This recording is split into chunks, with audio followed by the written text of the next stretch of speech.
El capítulo 2 de Marcos está reflejado también en los otros evangelios sinópticos, como se conocen, a Mateo y a Lucas. El evangelio de Marcos es muy especial porque da ciertos eventos bien rápido. Él trata de cubrir la información que más puede en el menor tiempo posible. Entre estos relatos que encontramos el evangelista Marcos, en el capítulo 2 de Marcos encontramos una escena muy interesante. En la Biblia se encuentran muchos personajes que tienen un encuentro con Jesucristo que nace de una desesperación, que nace de un momento de necesidad, que nace de un momento de ahogo y desesperanza. En esta ocasión, no solamente es una persona que se lo identifica como paralítico el que está desesperado, sino que además hay 4 personas que comparten la desesperación de aquel que está en este lecho. Es muy interesante recordar en los tiempos en los que esto está escrito, los paralíticos, los ciegos, las personas enfermas eran simplemente desoladas, abandonadas. Muchos de ellos se convertían en mendigos simplemente porque no había ningún sistema, ninguna familia que los apoyara. El paralítico seguramente tenía todo como su hogar, su comedor, su dormitorio, todos sus recursos estaban allí en ese lecho que él tenía, donde él vivía, donde él dormía, donde él comía, donde él pasaba toda su vida. Seguramente muchas veces trató un especialista, otro especialista, tratando de volver a experimentar algo que posiblemente experimentó en el principio de su vida, caminar. Algo que usted y yo tomamos muy a la ligera porque todos lo podemos hacer. Pero la persona que deja de tener algo que tuvo es la persona que conoce lo que es en realidad la necesidad. Y cuando uno está en necesidad y prueba un método y otro método, una opción y otra opción, toca una puerta y otra puerta y ningún método, ninguna opción, ninguna puerta se abre o funciona, es cuando la desesperación llega al corazón de la persona. En la Biblia estamos muy claros al encontrar la solución para cada desesperación de nuestra vida. Y en este pasaje que vamos a estudiar el día de hoy, en Marcos capítulo 2, encontraremos la solución a la desesperación. Vemos estos 4 personajes de acuerdo a Marcos nos dice que 4 de estas personas comparten la desesperación de este paralítico. Lo llevan hacia un lugar donde estaba aquel que estaba no solamente curando el cuerpo de las personas, no solamente devolviendo la vista al ciego, no solamente curando las enfermedades de los enfermos, sino que además entregaba una paz que ningún otro maestro había hecho hasta este punto. Y entonces es muy interesante encontrar cómo estas personas pasan a adoptar la desesperación de aquel que está en el lecho como propia. Y esto es lo que tenemos que aprender usted y yo, queridos hermanos. La necesidad y la desesperación de las personas que están cercanas a nosotros tienen que convertirse en nuestra desesperación, porque el momento en que el Hijo de Dios adopta la desesperación de alguien que no tiene más soluciones, entonces está en nuestros hombros, en nuestra responsabilidad, en nuestras manos, llevarlos a la única solución que cada ser humano tiene. Eso es lo que ellos hicieron. Se enteraron que Jesús iba a estar en esta casa. De paso, la casa podría ser la casa de él mismo, o algunos eruditos dicen que es la casa de Pedro.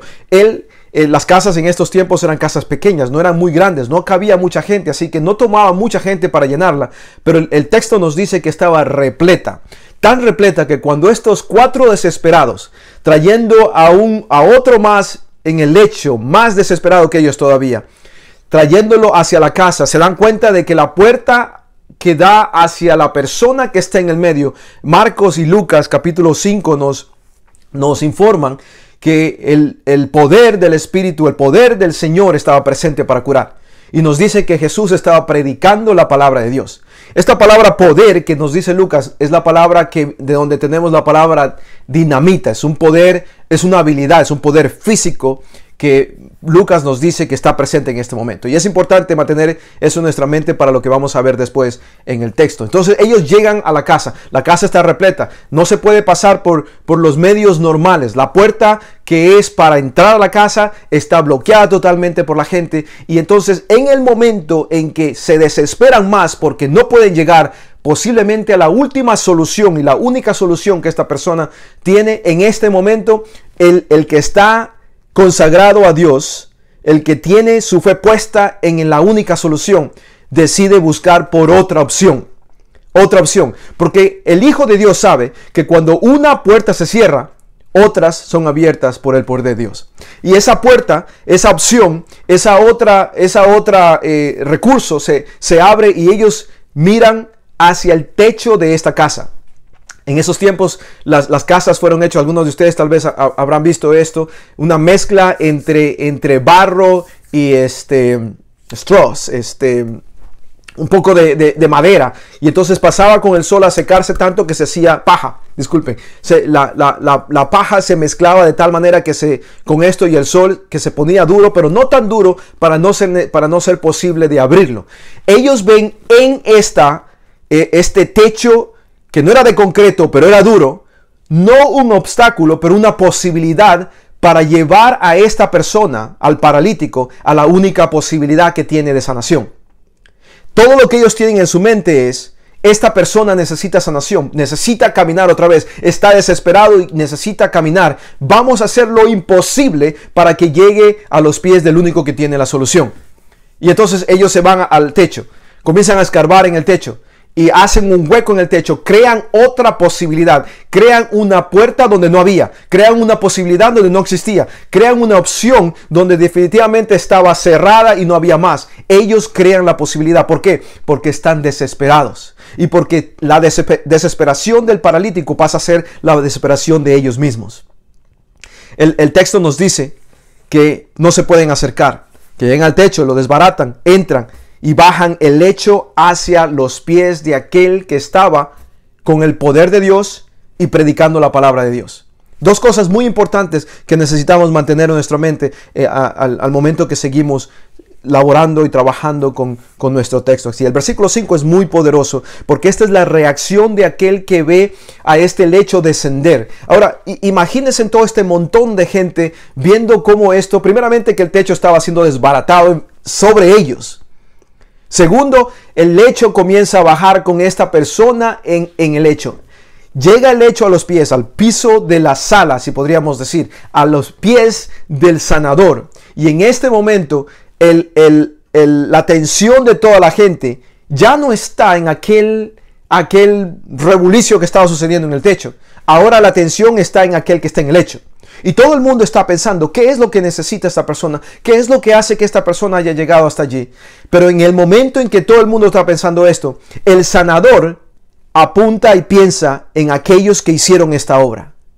Y él dice en el versículo 5, al ver Jesús, el versículo 5 dice, al ver Jesús la fe de ellos, dijo al paralítico, hijo, tus pecados te son perdonados. La palabra ver en el griego es una palabra muy interesante. Cuando nosotros decimos ver en español, hablamos de la función de los ojos. En el griego, en realidad, tiene que ver con la función del cerebro, la función de la mente. Este sanador divino que está actuando en el versículo 5, no vio solamente lo que estas personas hicieron en este momento. Él entendió de dónde estas personas vienen, qué es lo que los mueve a estas personas, qué es lo que ellos tienen en su corazón, los motivos, las motivaciones que estas personas tuvieron en su desesperación para traer a aquel paralítico a este momento en el que estamos leyendo el texto. Es muy interesante ver esto, queridos hermanos, queridas hermanas, porque nos damos cuenta aquí que Jesucristo atribuye lo que sucede aquí a la fe de estas personas. ¿Cómo supo Jesucristo? ¿Dónde está la proclamación? ¿Dónde están los versículos de memoria que estos cuatro dijeron? ¿Dónde están todos esos himnos que ellos cantaron y dijeron y todo el ritualismo que nosotros utilizamos en las iglesias? ¿Dónde vio Jesucristo esto para decir la fe de ellos? Porque a eso ha llegado nuestro entendimiento de la fe. Pensamos nosotros que tener fe es simplemente saberse las 28 doctrinas, saber un versículo y otro versículo de la Biblia. Pensamos que fe es decir yo creo en la existencia de Dios. Para Jesucristo, en el versículo 5, lo que él entendió, que es la traducción directa del griego aquí, lo que él entendió no fue lo que sus ojos estaban viendo, fue en realidad la fe puesta en práctica de estas 4 personas. Porque ellos sabían que había un poder más allá de lo natural que acompañaba a este divino maestro. Él sabía, se dio cuenta, porque Santiago dice que la fe sin obras es ¿qué, hermanos? Es muerta. La fe sin obras es muerta. Las obras describen dónde está su fe. Su forma de actuar, su forma de vivir, su forma de describirse, de reaccionar. Eso describe dónde está su fe. Jesucristo vio en estas 4 personas que había algo que los había movido a ellos a hacer lo que habían hecho. Y ellos trajeron a este paralítico a los pies de aquel, el único que podía traer a una solución, darle ese milagro de sanación a esta persona paralítica. Pero esperen. En el versículo 5 dice, al paralítico le dice, hijo, tus pecados te son perdonados. Esperen. ¿Quién vino a pedirle a este divino curador que perdone pecados? Ellos lo estaban trayendo al paralítico, ¿para qué? Para que vuelva a caminar. Esa era la necesidad. Lo mismo pasa con todos los relatos en la Biblia cuando se trata de una curación.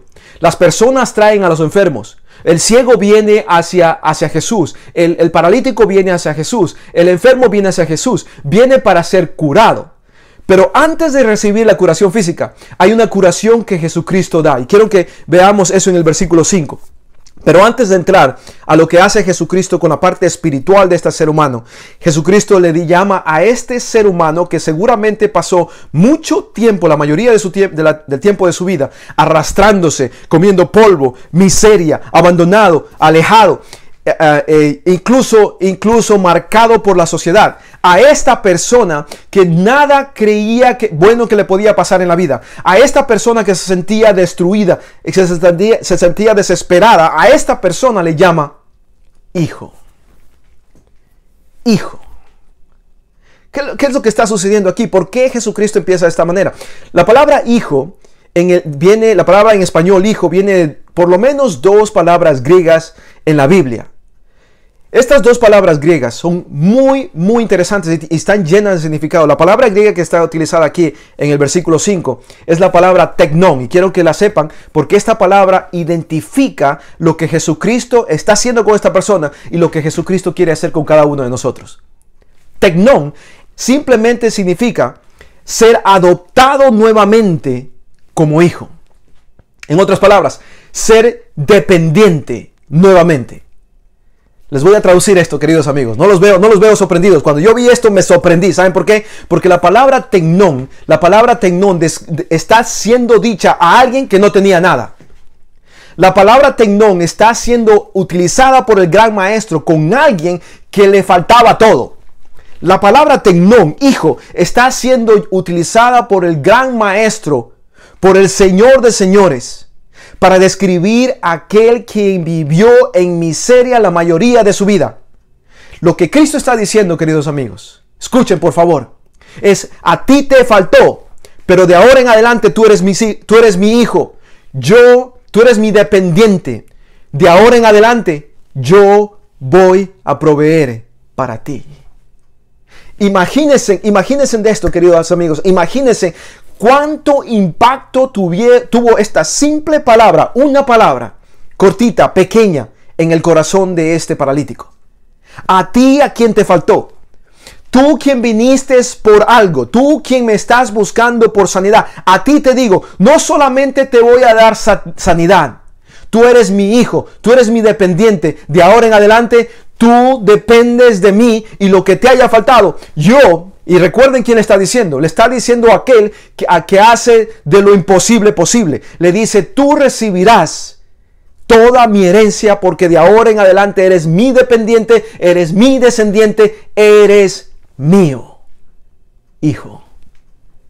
Porque cuando nosotros llegamos desesperados, cuando nosotros llegamos dolidos, lastimados, cuando nosotros llegamos con falta y con dolor y con enfermedades a los pies de Jesucristo, Él no solamente se encarga de la enfermedad, Él se encarga sobre todo de aquella carga moral, de aquella carga espiritual que cada uno de los seres humanos en este mundo llevamos.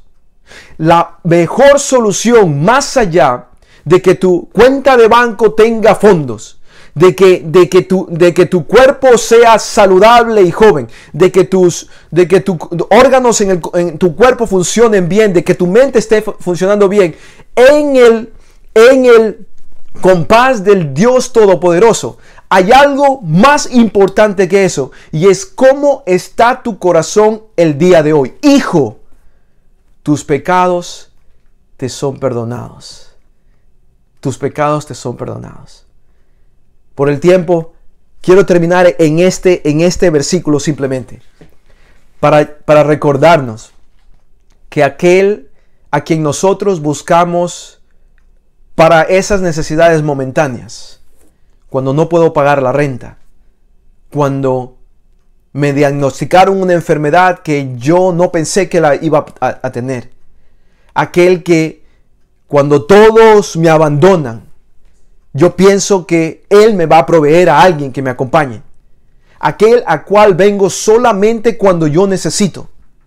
Aquel me dice, yo no solamente te puedo dar una solución temporal, yo tengo para ti una solución permanente. Porque más allá de lo que le suceda a este cuerpo hoy, antes de la eternidad, nuestro Dios, nuestro Padre Celestial, Él está preocupado de dónde nosotros compartiremos y pasaremos la eternidad. Y ahí viene la invitación para nosotros, queridos amigos, queridos hermanos. Aquí viene la invitación, familia querida. La invitación es la siguiente. Tal vez nosotros hemos estado siempre viniendo a los pies de Cristo cuando en la necesidad. Tal vez hemos estado viniendo a los pies de Cristo cuando en la desesperación. Ya probamos todo y nada funcionó, entonces ahora pruebo a Dios. Y saben que Dios en su amor, en su misericordia, Él nos recibe, aunque nosotros lo hayamos considerado a Él la última opción. Él nos recibe como que si nosotros hemos puesto nuestra fe todo el tiempo en Él. Nos recibe, nos ama, nos adopta otra vez como los hijos que nunca se fueron de su lado. Ese es el Dios Todopoderoso que se manifiesta en cada respiro de nuestra vida.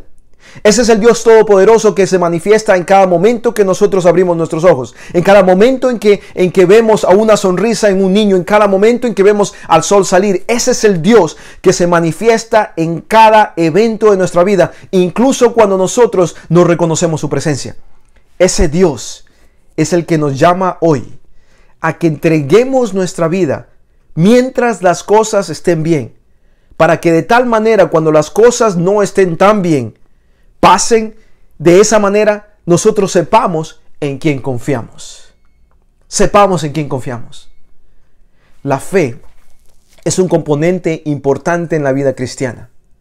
La fe es la manilla de la puerta que abre la puerta al poder más grandioso del universo. La fe nos conecta con aquel Dios que está presente a pesar de que nuestros ojos no lo puedan ver. La fe nos conecta con aquel Dios que puede actuar en nuestras vidas aunque nosotros pensemos que no hay nada que cambiar. Que puede cambiar nuestras vidas aunque nosotros pensemos que todo está bien. La fe nos permite ver a ese Dios más allá de lo que nuestros ojos ven. Este hombre se preparó toda su vida para conquistar la montaña más alta del hemisferio oeste, de este lado de nuestro mundo, de este planeta. Se preparó y decidió ir solo, escalar el Aconcagua, se llama, en Argentina, más de 22,000 pies de altura. Se preparó y decidió ir solo, escalarlo solo porque él quería la gloria para sí mismo, no quería compartirla con nadie. Y todo experto sabe que ese tipo de caminatas no se hacen solo, uno siempre lo hace con alguien, con compañía, pero él no quería compartir la gloria. Se fue, caminó, no se, ni siquiera acampó, simplemente siguió caminando, le tomó la noche y en la noche no había luna, no había estrellas, no se veía nada, estaba totalmente oscuro. Faltándole 300 pies nada más para llegar a la cima de la montaña, se resbala Y comienza a descender, a descender, a descender. Y todo lo que veía era simplemente, todo lo que sentía era como la inercia lo chupaba hacia abajo. Bajaba pensando, este es el final. Voy a morir. En un momento, como el escalador experto que él era, sintió que su cuerpo casi se divide en dos, porque la cuerda que se había amarrado por fin llegó al final. Y lo templó tanto que casi lo divide en dos. Y ahí se encontró aquel escalador que pensó que ya llegó a su final. Y en esa desesperación, él decide llamar a Dios. Y le dice, Señor, ayúdame. Señor, ayúdame. Y cuenta la historia de que el Señor le contesta. Y le dice, hijo, ¿qué quieres que haga por ti? Y él le dice, Señor, por favor, sálvame de esto. Dios le pregunta, ¿de verdad crees que puedo hacer algo contigo? Y él le dice, sí, Señor, por favor, sálvame de esto. Ok, corta la cuerda de la cual estás colgado. La historia cuenta de que el hombre se agarró más fuerte de esa cuerda. Más fuerte. Tan fuerte que al siguiente día, cuando el grupo de rescate llegó a verlo, lo encontraron congelado, agarrado duramente de la soga, de la cuerda, muerto, a tan solo 6 metros del piso. ¿Cuál es esa cuerda, querido amigo, que usted se está sosteniendo tanto en lugar de sostenerse de la cuerda de la fe? ¿Qué es eso que está agarrando tanto en su vida que impide que usted se acerque al Señor? El día de hoy quiero invitarlos, queridos amigos, hermanos, familia. Suelten esa cuerda. Suelten aquello que los aleja de Dios. Ustedes saben qué es. Dejen esas cosas que alejan de Dios para que finalmente podamos ser adoptados nuevamente entre la familia de Dios. Y recuerden, podemos estarnos reuniendo con la familia de Dios, pero eso no significa que somos parte de la familia de Dios.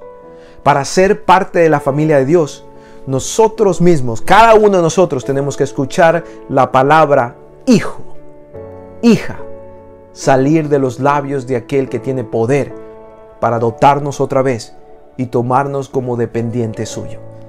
Que Dios nos bendiga y nos dé poder para continuar viviendo para Él, para tomar la decisión, para vivir para Él única y exclusivamente. Vamos a orar. Querido Padre y Dios nuestro, es en el nombre de Jesús que venimos delante de ti. Es en aquel en quien nosotros ponemos toda nuestra fe que venimos delante de ti.